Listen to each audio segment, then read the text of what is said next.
En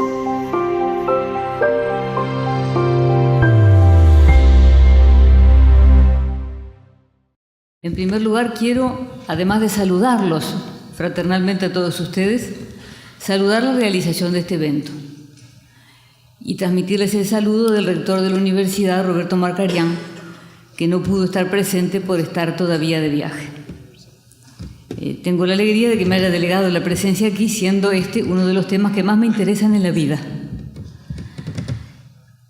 La creación de un ámbito de discusión, de intercambio, de pensamiento, sobre todo, siempre debe saludarse, y sobre todo cuando se hace con esta apertura, con esta amplitud, con esta buena voluntad de colaborar entre las personas de buena voluntad. El tema, sin duda, es apasionante. Hablamos de educación, de enseñanza, aprendizaje. Creo que casi todos los que hemos tratado de enseñar sabemos que muchas veces lo que uno enseña no es lo mismo que la gente aprende. Lleno de profesores que dicen, pero yo eso lo di, tú lo habrás dado, pero los tipos no lo entendieron así. Lo que importa sobre todo es aprender. Lo que importa es lo que las personas aprenden, lo que las personas incorporan, no ya como una colección de información, sin duda necesaria, sino como manera de ser, de pensar y de actuar. En la educación, en los aprendizajes de calidad, reside, en definitiva, la garantía del respeto por los derechos humanos, nada menos. La garantía de los derechos de las personas y de todas las personas. Porque siempre que hablamos de los nunca más, a mí se me viene a la mente con angustia algo que dijo una filósofa que yo admiro mucho, que es Simone Weil, tal vez ustedes la conozcan, que dice, del bien solo se tiene experiencia haciéndolo, en cambio del mal no se tiene experiencia haciéndolo, se tiene arrepintiéndose o impidiéndose de hacerlo. Entonces, cuando digo, ¿y entonces cómo vamos a hacer que se respeten los derechos humanos todos? No me estoy refiriendo solo a una época particular de la historia. Si del mal no se tiene experiencia, bueno, es a través de la educación y no hay otra garantía de los derechos humanos y de las libertades en el sentido más amplio, incluyendo el derecho a la vida y a la libertad, a los más elementales. Uno se pregunta, yendo muy a las bases, bueno, ¿y qué se pretende de la educación? ¿Qué se quiere con la educación? Bueno, no muy distinto a lo que uno quiere para sus hijos o para los niños que conoce. Es decir, que sean buenas personas, que sean éticos. Y en el Uruguay yo creo que tenemos la suerte de tener altamente aceptado el concepto de ética laica, es decir, una ética no necesariamente ligada a la religión, con todo respeto por el sentimiento religioso, pero que sabemos que hay un sentimiento ético que no necesariamente es consecuencia de la adhesión a una cierta religión. Pero retomo, que sean buenas personas, que sean solidarios, que sean respetuosos, que lleguen a ser independientes. Y eso implica independientes de pensamiento, de criterio, cosa que es muy importante para evitar los totalitarismos, y también independientes desde el punto de vista económico, es decir, que puedan vivir por sí mismos. Y eso incluye el aprender para trabajar, el aprender para desempeñarse. Y tercero, en lo posible, que sean felices, o que sean lo más felices que se pueda. Y esto incluye la libertad. Claro, uno dice que alguna vez una persona inteligente me preguntó, ¿si es más feliz por ser culto? Y bueno, depende de tu concepto de la felicidad. Si es la placidez, así de que no me pase nada, tal vez te tendría que decir que no. Pero el concepto que creo que tenemos todos de la felicidad se parece más a la intensidad, a la centralidad de la experiencia. Y ese tiene mucho que ver con la cultura, que da la capacidad de disfrutar del fenómeno humano en su más grande amplitud y con la libertad. Siendo entonces el derecho a aprender, el derecho a educarse un derecho humano, es también un deber humano. Y eso que también lo dijo en algún momento Simone Weil, también lo dijo Luisa Luisi, una uruguaya, que lo dijo sobre todo, lo dijo refiriéndose a las mujeres. Y no dijo, tiene el derecho de educarse, dijo, las mujeres tienen el deber de educarse para sí mismas y para sus hijos y para su familia. Estos deberes humanos son parte de lo que debe aprenderse. Es más difícil aprender los deberes que los derechos siempre, es más difícil estar del lado del que da, pero tenemos profundos deberes hacia los demás, hacia la sociedad, hacia el medio ambiente, por decir algo que se dice muchas veces, hacia la materia, hacia el tiempo, hacia el mundo, hacia las ideas. Y en esto consisten tal vez los valores esenciales. Muchas veces me preocupa la expresión educar en valores así sin más, educar en valores. En valores también educaban los nazis. Asunto en qué valores. Y se preocupaba mucho. Para nosotros los valores esenciales son los que hemos dicho y que parecen muy básicos y demasiado obvios, pero a veces hay que empezar por lo demasiado obvio. A mí me preocupa y creo que tengo que hablar necesariamente de la educación pública. Como parte, no es solo un servicio público, pero lo voy a englobar en un concepto un poco más amplio de los servicios públicos, que no siempre están dados por actores públicos. Por ejemplo, el transporte urbano es un ejemplo de servicio público dado por actores privados.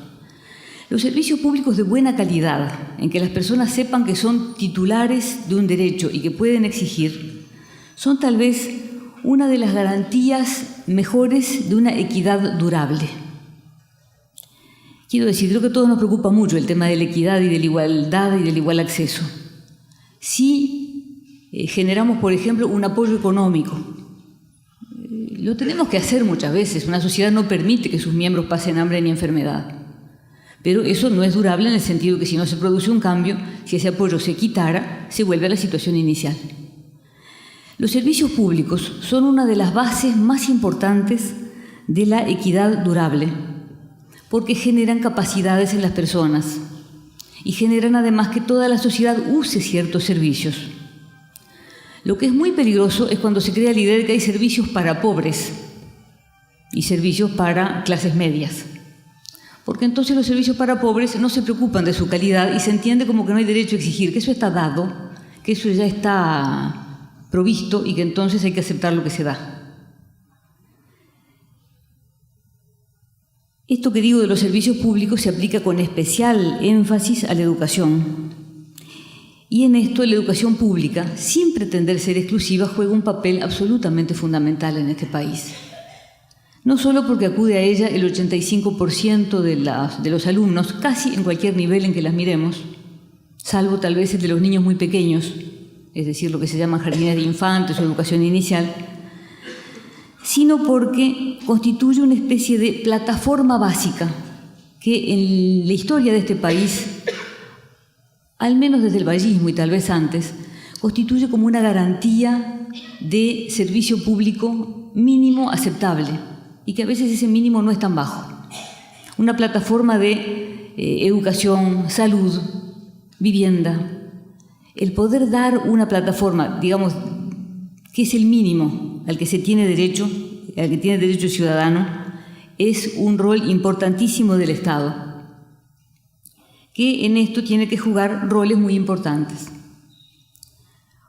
Como se dijo, y lo comparto, es responsabilidad inalienable del Estado la regulación, como lo es cuando hay actores privados que intervienen, sea en las telecomunicaciones o en el transporte. La regulación y el aseguramiento de la calidad. El Estado, a veces, en este momento vengo de un evento que versaba sobre comunicaciones y convergencia, y una vez viene un poco contaminado por el evento anterior, les pido disculpas, pero se hablaba de el Estado que pasó de ser visto como una amenaza contra la libertad de prensa, la libertad de expresión, a ser más bien visto como un garante de la diversidad, de la no concentración en manos del capital, como una especie de garante contra las fuerzas del mercado. La educación, vista como un derecho humano, no puede ser un bien comerciable y tiene que responder a cierto nivel de calidad que tiene que ser, en lo posible, muy alto. Este tema del bien comerciable yo creo que en Uruguay casi no es cuestión, pero a veces hay que ir a foros internacionales y oír diversidad de opiniones que llevan la educación a un bien de compraventa.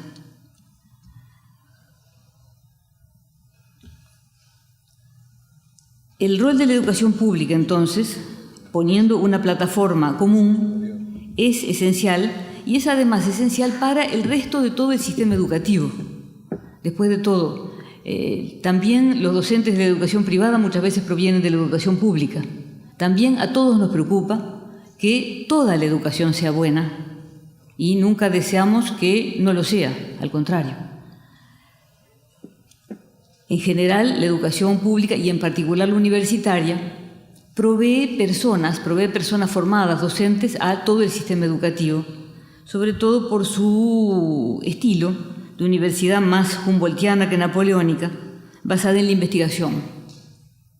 Un organismo educativo nunca puede crecer repitiendo el conocimiento. Tiene que o crear conocimiento o vincularse con otras organizaciones, cosa que todos hacemos. Pero en particular la universidad tiene un papel en la investigación preponderante en este país en lo que es la creación de conocimiento en distintas materias.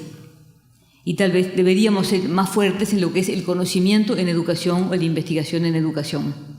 Son procesos que se están desarrollando en este momento con la creación de posgrados dentro de la universidad, porque es un aspecto que verse estrictamente sobre lo que estamos hablando y que es bastante difícil. Bien. Se habla a menudo de que la educación está en crisis, casi como que es un lugar común decirlo. Yo creo que tenemos una excesiva tendencia a idealizar el pasado y a decir, antes era bárbaro, estábamos mucho mejor. Pero miren, cuando mis padres fueron a lo que llamaban en esa época preparatorios, es decir, antes de la universidad, mis padres si vivieran tendrían 88 y 89 años, es decir, podían incluso vivir. El único lugar por donde se entraba a la universidad era por el IABA, y algunos privados que daban exámenes en el IABA. Y mirando nada más la capacidad que tiene el IABA, el tamaño del edificio, uno saca la conclusión de que entrarían a la universidad 1.500 personas por año. Tenían profesores bárbaros, eso sí, tenían unos profesores geniales. Pero la crisis que estamos viviendo es crisis en el sentido genérico y profundo de la palabra crisis, es un desafío de crecimiento tremendo. Porque la plataforma básica de la que hablé en algún tiempo bastaba con la escuela. Y este país se distinguió llegando tempranamente a la universalización de la escuela primaria. Pero ya no basta, el conocimiento es mucho más complicado, la plataforma tiene que subir. Y hay una cantidad de jóvenes que son la primera generación de su familia que accede a la universidad o que accede a la educación secundaria. Una enorme cantidad, y que a veces se nos pierden por el camino, cosa que es un desafío. Y que vienen con una cultura distinta de la que el sistema espera. No dije menos, dije distinta. Por lo cual tenemos que hacer un gran esfuerzo de entender, de adaptarnos, de buscar soluciones. De buscar soluciones y de buscar caminos, porque más que un problema yo lo veo como un desafío y como un desafío de crecimiento, que son constantes en la historia de la humanidad. Para cumplir con el tiempo, vuelvo un poco al principio, saludar este evento, porque en las creaciones humanas, en las leyes, por ejemplo, en la constitución de los partidos políticos, en la reconducción de la sociedad, casi siempre hay que llegar a consensos sobre cómo recorrer un cierto tramo del camino, a pesar de que las personas que llegan a ese consenso tengan concepciones filosóficas completamente distintas.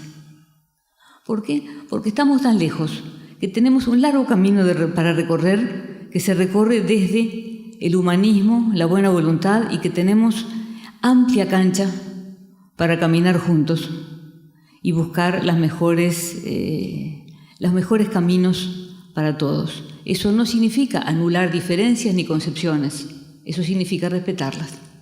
Gracias.